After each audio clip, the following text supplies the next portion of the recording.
जय हिंद, हर हर महादेव। देखिए, आज स्वतंत्रता दिवस है और सर्वप्रथम मैं तमाम भारतवासियों को, नवादा वासियों को, बिहार वासियों को इस स्वतंत्रता दिवस की ढेरों शुभकामनाएं देता हूं। हमारा देश सैकड़ों वर्षों की गुलामी की बेड़ियों के बाद स्वतंत्र हुआ और स्वतंत्र होने के साथ साथ कल भी मैंने विभाजन विभीषिका के स्मृति दिवस के उपलक्ष्य में कुछ बातें आपके साथ साझा किया था। तो उसी क्रम में कह सकते हैं कि जब देश आज़ाद हुआ तो देश की आज़ादी के बाद राजनीतिक लोलुपता ने हमारे राष्ट्र को कई खंडों में विभाजित कर दिया और उसी क्षण जन्म लेता है एक नया देश पाकिस्तान के तौर पर। और पाकिस्तान अभी वर्तमान परिदृश्य में अगर बात करूं तो वो एक safest haven of the terrorist organization है, जहां वह आतंकी को पालता है, पोसता है और भारत के अगेंस्ट में जो है उसको एज ए वेपन्स के तौर पे यूज करता है। क्योंकि पाकिस्तान को यह पता है अनगिनत युद्धों में हार के बाद, चाहे वो 65 का युद्ध हो, चाहे वो 71 का युद्ध हो, 99 का युद्ध हो, अनगिनत युद्ध में पराजय झेलने के बाद पाकिस्तान के पास अब इतना कुवत और सामर्थ्य नहीं बचा है कि वह डायरेक्ट भारत से लोहा ले सके या भारत से जीत सके।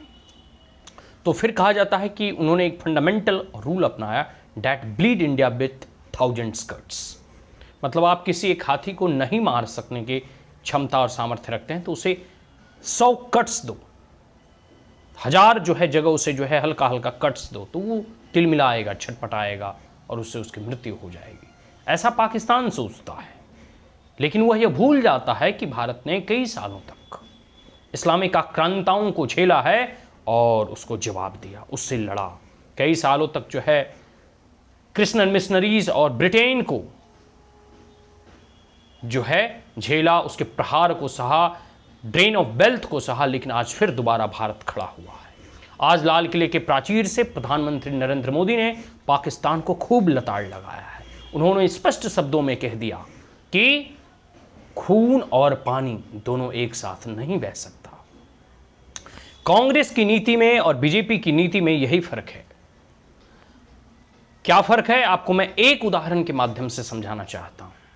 जब कांग्रेस सत्ता में थी तो उस वक्त भी कई सारे युद्ध हुए भारत और पाकिस्तान के बीच में, चाहे 1965 का युद्ध हो, 1971 का युद्ध हो, 1999 का युद्ध हो, 2008 में ताज होटल पे अटैक्स हो, अनगिनत ऐसे जो है कह सकते हैं छोटे बड़े युद्ध पाकिस्तान के द्वारा हुए थे और अनगिनत भारत के जवान जो है वीर गति को प्राप्त किया। लेकिन कांग्रेस पार्टी ने कभी भी सिंधु जल समझौते को निरस्त नहीं किया, जबकि सिंधु जल समझौता 1960 में होने के बाद 1965 में पाकिस्तान ने हमला भारत पर कर दिया था।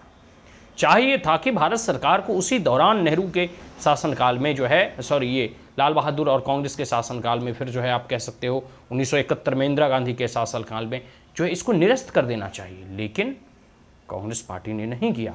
अब नीतियां बदली हैं, अब बीजेपी ने अपना स्टैंड क्लियर किया है, भारत सरकार ने अपना स्टैंड क्लियर किया है और स्पष्ट शब्दों में कहा है कि खून और पानी दोनों एक साथ नहीं बह सकते। जो देश हमारे देश के जवानों का, जो दुश्मन देश हमारे देश के जवानों का खून और लहू पिएगा, उसे हम पानी नहीं पिलाएंगे। और भारत सरकार ने स्पष्ट शब्दों में कह दिया और आज पुनः लाल किले के प्राचीर से प्रधानमंत्री नरेंद्र मोदी ने दहाड़ कर कहा है कि खून और पानी एक साथ नहीं चल सकता। मतलब स्पष्ट शब्दों में उन्होंने संकेत दे दिया कि सिंधु जल समझौता अब किसी भी प्रकार से दोबारा बहाल नहीं होगी।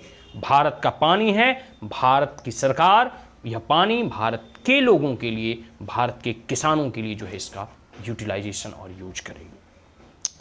कुछ और बातें प्रधानमंत्री नरेंद्र मोदी ने जो है बोला कि सदियों से भारत आतंक के दंश को झेलते आया है।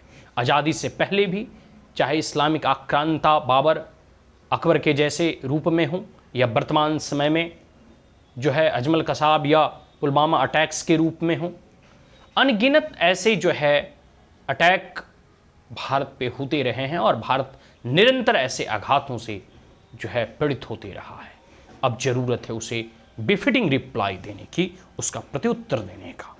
तो अब जो एक प्रधानमंत्री नरेंद्र मोदी और इस नरेंद्र युग के शासनकाल में भारत सरकार ने एक न्यू नॉर्म्स अपनाया है, एक न्यू नॉर्मल या नए तरीके से अब जो है नई नीति को बना रहा है। वह नीति कैसी है?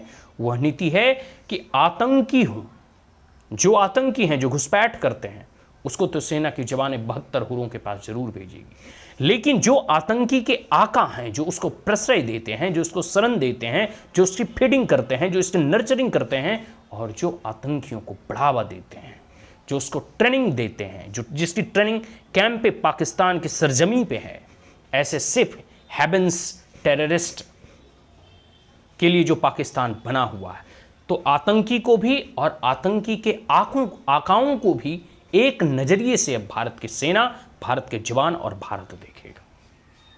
नरेंद्र मोदी ने लाल किले के प्राचीर से स्पष्ट कह दिया है कि अब आतंकी और आतंकी को दाना पानी देने वाला उसके आका को अलग अलग चश्मे से नहीं देखा जाएगा, दोनों को आतंकी ही माना जाएगा। ठीक है, ये नई स्टैंड, नई जो है बीजेपी की स्टैंड है अगेंस्ट द पाकिस्तान और अगेंस्ट द एनिमी कंट्री। और इसके साथ साथ बार बार पाकिस्तान, अभी रिसेंटली पाकिस्तान का जो है जनरल जो है कह सकते हो अमेरिका की सरजमी से भारत को न्यूक्लियर हमले की धमकी देता है। अरे बाप रे बाप, जैसे खाली ओकरे पास न्यूक्लियर बम है। अरे भाई थोड़ा औकात में रहा करो। और मैं बार बार कहता हूं कि दूसरों के कंधे पर रखकर बंदूक मत छोड़ो, अमेरिका तुमको नहीं बचाने आएगा, इस बात को जान लो। तो ये जो गीदड़ धमकी भभकी जो देते हैं, बार बार न्यूक्लियर का जो है थ्रेट देते हैं, ब्लैकमेल देते हैं कि हम भारत पे ये कर देंगे, वो कर देंगे, हमारे पास न्यूक्लियर बम है, हम न्यूक्लियर पावर कंट्री हैं। भारत इससे डरने वाला नहीं है। वो दिन गए जब कांग्रेस की सरकार थी। यह बीजेपी और नरेंद्र मोदी की सरकार है। यह ईंट का जवाब पत्थर से देना जानती है। लाल किले के प्राचीर से प्रधानमंत्री ने स्पष्ट कह दिया है कि न्यूक्लियर की गीदड़ भभकी या धमकियों से भारत अब डरने वाला नहीं है।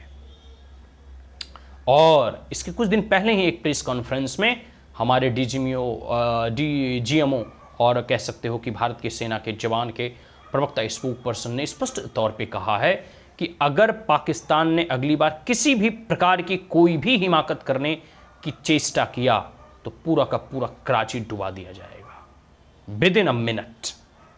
तो पाकिस्तान इस बात के लिए जो है थोड़ा अलर्ट रहे। और अलर्ट रह के भी क्या करेगा? इसका तो डिफेंस मैकेनिज्म चाइनीज का है, और चाइनीज वाला रडार भारत की ब्रह्मोस को पकड़ ही नहीं सकती। चलिए, तो भारत की सेना मुंहतोड़ जवाब देने के लिए बैठी है। कैसे जवाब देना है, कब जवाब देना है, किस तरीके से जवाब देना है, यह प्रधानमंत्री नरेंद्र मोदी ने देश के जवानों को खुली छूट दे रखी है निर्णयों को लेने के लिए। तो ये सब सारी चीजें हैं। और एक स्टेटमेंट और मैं सुन रहा था माननीय कृषि मंत्री शिवराज सिंह चौहान जी का। उन्होंने भी राजस्थान में एक भाषण के दौरान, एक जनसभा के दौरान वो कहते हुए दिखाई दे रहे थे कि अब जो है राजस्थान में जमुना जी का भी पानी आएगा और सिंधु का भी पानी आएगा। मतलब स्पष्ट कह रहे थे कि जब सिंधु जल समझौता निरस्त हुआ, सोचो ये कैसी समझौता थी कि जिसमें भारत की नदियों का 80% पानी पाकिस्तान यूज करेगा और भारत मात्र 20% पानी, जबकि हमारा पूरा का पूरा राजस्थान, गुजरात और कई सारे ऐसे जगह हैं जहां पानी की बहुत स्कैर्सिटी है। अब हमारे देश का पानी हमारे देश के किसानों के लिए यूज होगा और रक्त और पानी एक साथ कभी नहीं बहेगा। हमारे देश के जवानों का रक्त बहाने वाले, हमारे देश के हिंदुओं का रक्त बहाने वाले, धर्म के आधार पर गोली मारने वाले इस आतंकियों को अब हम दूध पिलाना और पानी पिलाना बंद कर चुके हैं। यह बेफिटिंग रिप्लाई प्रधानमंत्री नरेंद्र मोदी ने लाल किले के प्राचीर से दुश्मनों को आगाह किया है और पाकिस्तान को जमकर लताड़ा है। अभी भी वक्त है संभलो, अन्यथा वह दिन दूर नहीं जब पूरी की पूरी तुम्हारी सीमाओं का भूगोल बदल दिया जाएगा और पीओके और गिलगिट बल्टिस्तान ही नहीं बल्कि बलूचिस्तान को भी आज़ाद करके सिंध को भारत में मिला लिया जाएगा। आज के लिए इतना ही। जय हिंद, हर हर महादेव।